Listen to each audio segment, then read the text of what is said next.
అందరికీ నమస్కారం. Breaking news. శ్రీవారి భక్తులకు గుడ్ న్యూస్. ఒకే నెలలో 2 సార్లు గరుడ సేవ. కలియుగ ప్రత్యక్ష దైవం శ్రీ వెంకటేశ్వర స్వామి కొలువైన తిరుమలను ప్రతిరోజు వేల మంది భక్తులు దర్శించుకుంటూ ఉంటారు. భక్తుల గోవింద నామస్మరణలతో తిరుమల కొండ ఎల్లప్పుడూ మారుమోగుతూ ఉంటుంది. భక్తుల రద్దీకి అనుగుణంగానే తిరుమల తిరుపతి దేవస్థానం కూడా ప్రత్యేకమైన ఏర్పాట్లు చేస్తూ ఉంటుంది.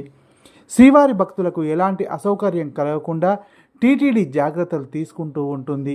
అలాగే తిరుమల కొండపై నిత్యం ఏదో ఒక కార్యక్రమం జరుగుతూనే ఉంటుంది.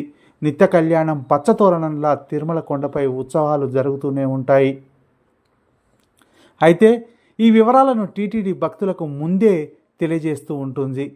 ఆసక్తి కలిగిన భక్తులు పాల్గొనేందుకు వీలుగా వచ్చే నెలలో జరగబోయే కార్యక్రమాల వివరాలను ఆ ముందు నెలలోనే తెలియజేస్తూ ఉంటారు.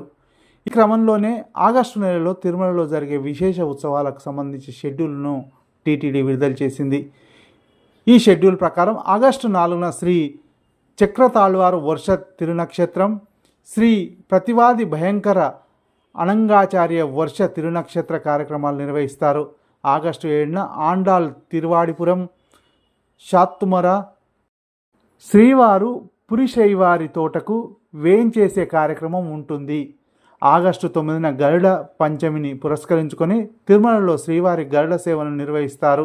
ఆగస్టు 10న కల్కి జయంతి, 13న తరిగొండ వెంగమాంబ వర్ధంతి కార్యక్రమాలు ఉంటాయి. మరోవైపు ఆగస్టు 14న తిరుమలలో శ్రీవారి పవిత్రోత్సవాలకు అంకురార్పణ కార్యక్రమం ఉంటుందని టీటీడీ తెలిపింది. ఆగస్టు 15వ తేదీన భారత స్వతంత్ర దినోత్సవంతో పాటు స్మార్త ఏకాదశి నిర్వహిస్తారు. ఇక అదే రోజు నుంచి తిరుమల శ్రీవారి ఆలయంలో పవిత్రోత్సవాలు ఆరంభమవుతాయి.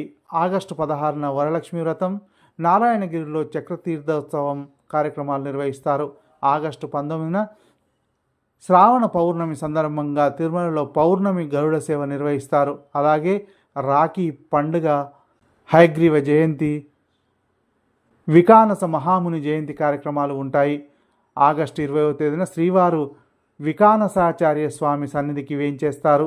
27న శ్రీకృష్ణాష్టమి పర్వదినంతో పాటుగా శ్రీవారి ఆలయంలో ఆస్థానం కార్యక్రమం ఉంటుంది. ఆగస్టు 28న శ్రీవారి శిఖోత్సవం నిర్వహించనున్నట్టు టీటీడీ ఒక ప్రకటనలో తెలిపింది. తిరుమలకు వచ్చే శ్రీవారి భక్తులు ఈ కార్యక్రమాలను కూడా పరిగణలోకి తీసుకొని రావాలని టీటీడీ సూచించింది. ఈ వీడియో నచ్చినట్లయితే లైక్ చేయండి, షేర్ చేయండి. మరిన్ని వీడియోల కొరకు మా ఛానల్ను సబ్స్క్రైబ్ చేసుకోండి.